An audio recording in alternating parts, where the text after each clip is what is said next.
What? What are you laughing at? Can't get over your Jack Frost look. Okay, I'm writing Jack this. Frost? What's the Jack Frost look? Your little halo. Oh yeah, yeah.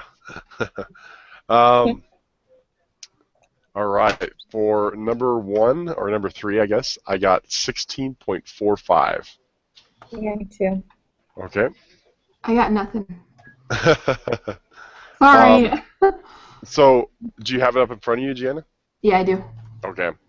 So for that one, it's basically exactly how we the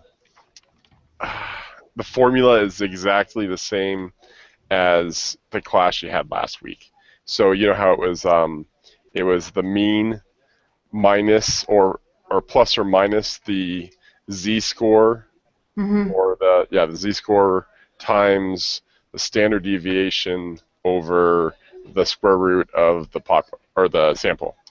And so this right here, I just learned by doing this lesson that basically 90%, 95%, 99% automatically gives you that z-score.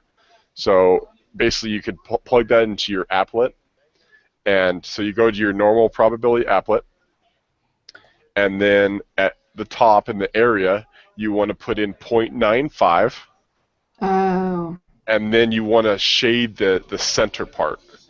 So just the center part is shaded, and then your area is 0.95 up top. You look down at your z-score, and that's what basically the z-score will be. And that's what I plug in. That's what you plug in for the z with the little star above it. Okay. And also, like that's how you find it. But basically, what they were saying in the video too is the most popular ones that are used are the 90, 95, and 99. And he has a little chart that basically explains those three numbers.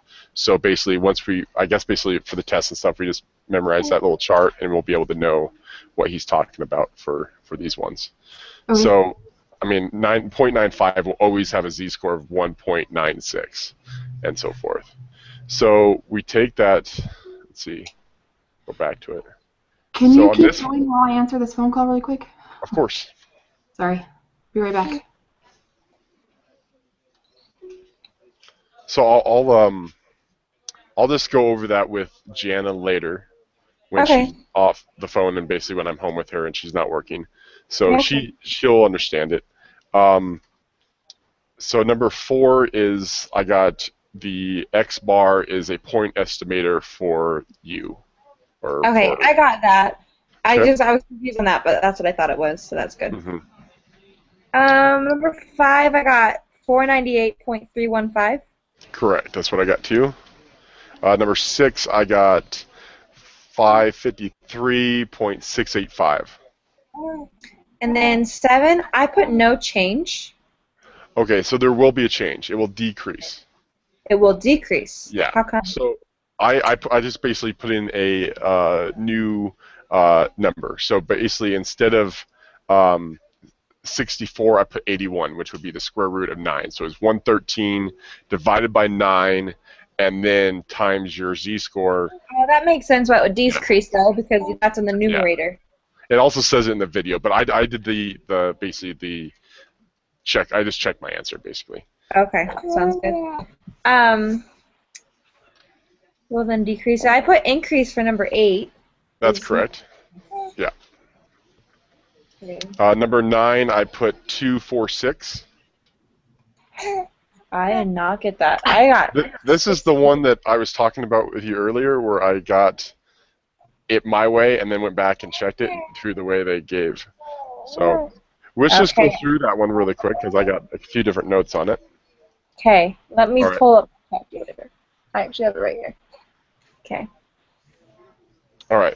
So we have the formula is z times standard deviation divided by your margin of error equal, and then all that squared, right? You got that formula?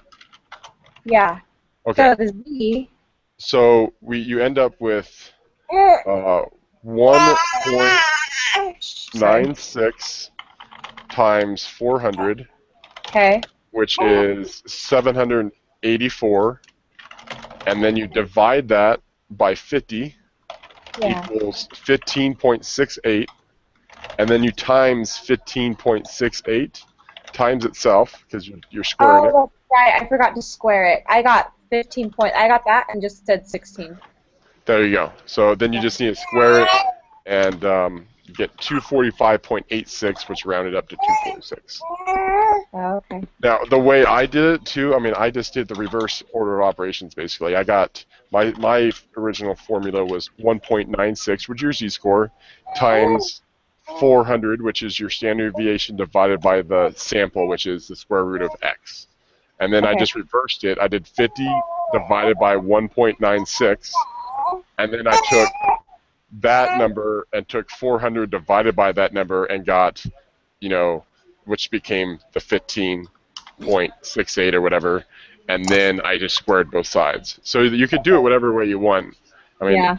just the That's the formula you long could do. Yeah, you could reverse it, or you could just do the formula that they gave you. Okay. So you got 246. Yeah, 246 both times. Awesome. And number, what's funny is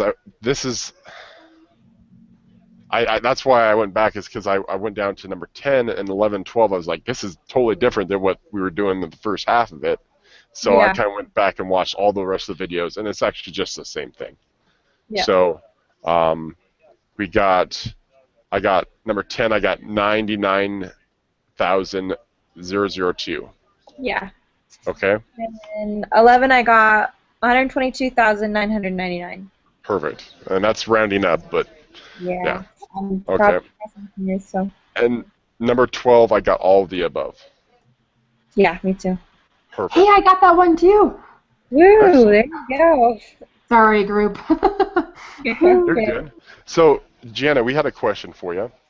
Yes, On I will show number you 9, on number 9, we rounded up to the nearest whole number. On Yeah. number 11, we got basically the decimal was 0.43. It doesn't say round up, but it says round to the nearest whole number, so that would be rounding down. But we both rounded up because somewhere it said rounding up. So should we round up or should we round down? You know this guy. Well, there's a margin set on it, like not a margin, but like if you're in between certain numbers, you'll get it right. Does Okay. that make sense? Yeah. Okay, so you'd have to go up. Because if Okay. you ran it down, you'd be getting rid of that 0.45. I think so, but I don't want to tell you wrong, but Yeah. I think that's fine. All right. I'll just go through it again for you, Jana, if you want, really quick. I'm okay except 5 and 6, I think. We got 100, by the way. I just submitted it. Oh, nice. Oh, nice. Good job. All right. Well, if you want to head out, I'll just finish up with Jana, and then we'll submit the video here in a little bit. Awesome. Sounds good. Thank you. Yeah. Have a good one. All right.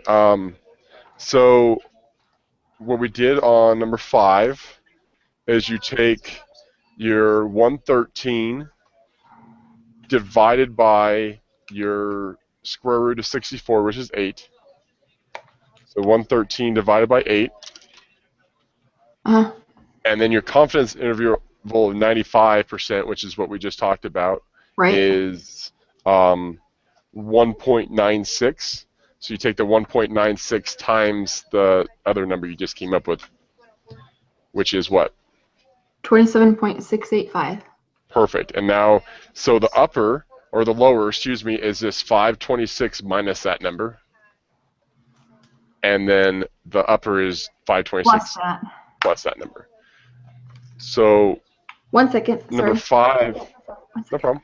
1 second. Sorry, I'm getting there, but then I gotta go. So 553.685. Okay, that's the upper, so make sure you put that for number 6. Oh yeah, and then minus. And then minus is Hold on. 49. Okay, I know it's simple, but I just want to do it. that's fine. That's Or good. 98.315. Yes, and that's number 5. So on number 3, sorry, Mhm. 16.450, right? That's correct. Then which of the following statements is true? The X bar is a point estimator of mu. That's correct. Is that what that is? Mu? Yeah.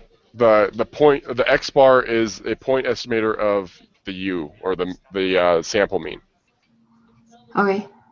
Okay, and then number 7 we got decrease. Yep. Number 8 we got increase. Yeah. I actually got that. Nice, baby.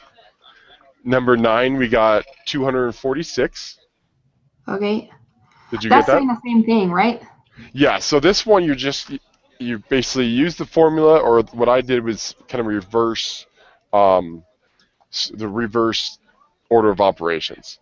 So what you do for the formula, it's z-score times the standard deviation, which is in this case 400, and then divided by your margin of error, which is 50. So you get 1.96 times 400 divided by 50. Oops. Uh-huh. And then it's the square of that, not the square root, but the square. So that's, you get the 15.68 times 15.68. Like to the second power. Exactly. Squared. I see.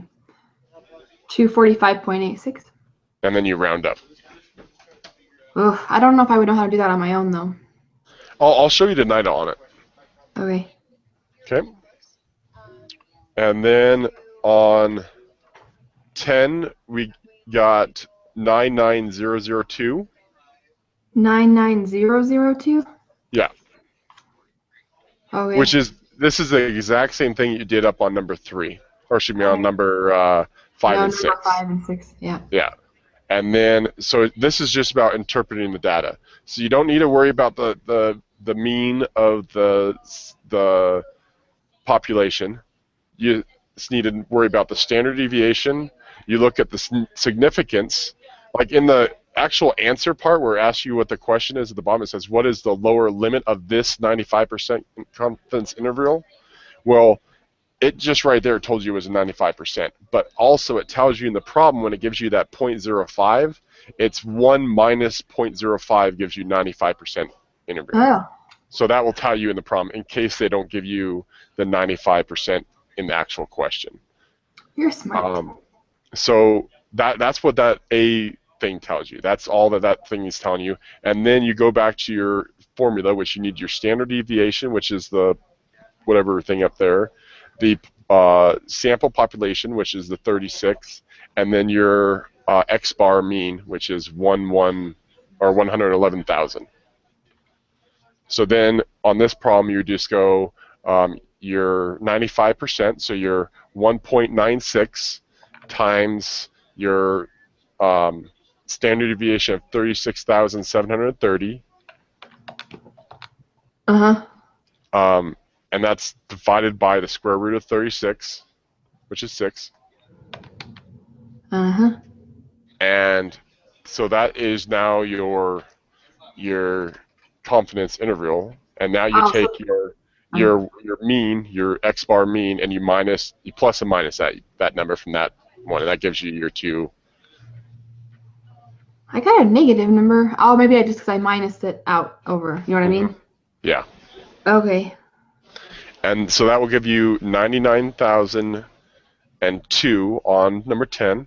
Mm-hmm. And it will give you 122,999 on 11. And 12 I got right. Woohoo! And 12 you got all above. Excellent. There's one thing I wanted to tell you on number 10 and 11, though. Let me just, one second. Oh, yeah. So, yeah, it's basically applying number 12. You got to make sure that all those apply to the problem before you can solve it. So if it didn't have a standard deviation, you wouldn't have been able to do that problem at all. I gotcha. Yeah. All right. Perfect. Are we ready to submit then? Yeah. Except on number 10. Uh-huh. So, because I got the negative number, but that was just because I accidentally minused it, right? Instead of taking the original number. So it's 99002. That's correct. Okay. Oh man. 100%. What'd you miss, baby? None. You are just a poop head. Thanks for putting that on YouTube. All right, I'll go ahead and post it and just go ahead and post a reply here in a second, baby. Okay. Thanks. All right. Yeah, I think I'm going to go do my religion homework and then my other homework, and I should be home by like 6:37. You'll be done by your home teaching or your visiting teaching by then, right? Around 7. Okay, so I'll be home before that so I can shower and get ready, and we can head out from that or just after. Okay? And I gotta send out tracking, and then I'm gonna take my healthcare insurance quiz. Sounds good. And then I think, oh, and I do have to do one discussion board thing, and that's it. And then I'll go visiting teaching. Perfect. But it won't bother you that I'm up here until that time, just getting the homework done? Do your thing. Do your thing. All right, baby. Okay. I'll see you in a bit. Okay. Thank you. All right. Yep. Bye. Bye.